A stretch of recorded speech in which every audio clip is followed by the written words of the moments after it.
In the words of Eminem, you only get one shot.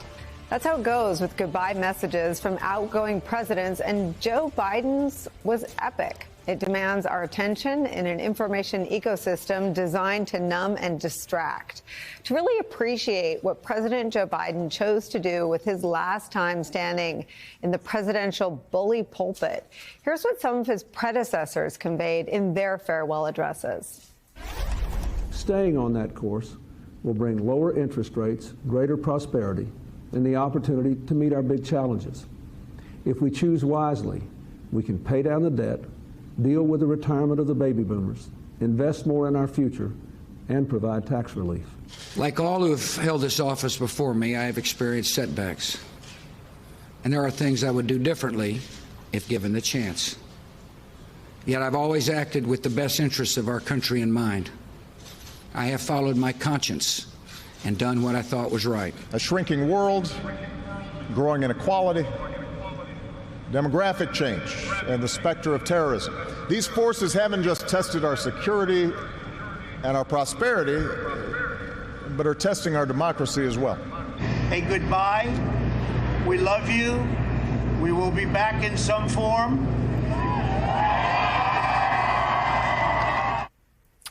And then came last night, and President Biden's blunt and stark and rather dark warning.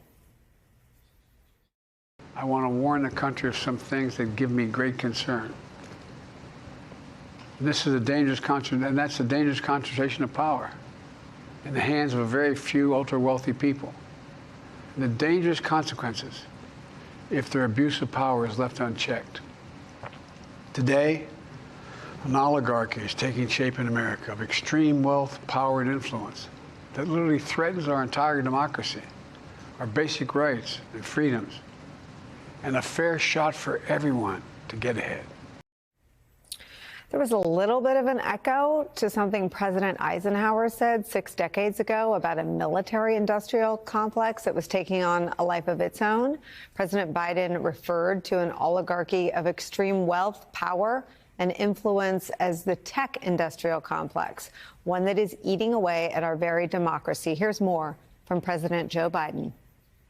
Americans are being buried under an avalanche of misinformation and disinformation, enabling the abuse of power. The free press is crumbling. Editors are disappearing. Social media is giving up on fact-checking. The truth is smothered by lies told for power and for profit. We must hold the social platforms accountable to protect our children, our families, and our very democracy from the abuse of power. Senator Bernie Sanders responded almost immediately with this post, quote, "Thank you, President Biden. You were absolutely right when you stated last night that an oligarchy is taking shape in America of extreme wealth, power, and influence that threatens our entire democracy, our basic rights and freedoms. This is the defining issue of our time." And as if on cue, on stage with Donald Trump at his inauguration Monday will be Mark Zuckerberg, Jeff Bezos, and Elon Musk. That comes after their companies donated $1 million each. Google, too, donated $1 million, as did Tim Cook, the CEO of Apple, who after the January 6th insurrection said the insurrection was, quote, "a sad and shameful chapter in our nation's history," and, quote, "those responsible for this insurrection should be held to account." Don't make any mistakes about what this is. It marks a profound shift for those men, for the tech giants. Tim Cook didn't donate to President Joe Biden's inauguration or to Donald Trump's in 2017. Neither did Meta, Amazon, and Google donated just a fraction of the $1 million they're forking over this year to Trump back in 17 and 2021. President Joe Biden's stark warning of an oligarchy taking shape in this country in the final days of his presidency is where we start today. Washington Post national investigative reporter and MSNBC contributor Carol Leonnig is here. Plus, the president of Media Matters for America, Angelo Carusone, is here. And former Republican Congressman, MSNBC political analyst David Jolly is here. Carol Leonnig, I start with you. I mean, it was such a powerful use of the bully pulpit, such an attention-grabbing assessment of where we are as a country with a whole lot of evidence that he's exactly correct. Yes, and actually it echoes a little bit of a refrain that President Biden has offered in previous departure messages, right? He's had a string of them now. This was the darkest for sure, and you're right to fixate on that and to notice it. But he has been saying for a while, I am leaving this country with strong alliances. I am leaving this country positioned to have great national security. And he signaled that he's worried that's actually not going to be maintained. Those alliances are going to be discarded. And now, last night, he took the opportunity to warn everyone that powerful people, especially in the, as he described it, the tech industrial complex, have gotten the memo. They have followed the manual for what Donald Trump wants. And what Donald Trump wants is fealty and money. And that fealty and money says to him, you're on my side. And that's why Mark Zuckerberg and Jeff Bezos, who, full disclosure, owns the newspaper that I report for, the Washington Post, and Elon Musk have been viewed as following the Trump manual, kissing the ring in order to make sure that the government still benefits them, their companies, and their plans. And Angelo, to follow up on Carol's points, I mean, Trump isn't the variable, right, in demanding loyalty and money. The tech giants are. Let me just put up again, Amazon in 2017, $57,000 in donations. In 2021, $276,000.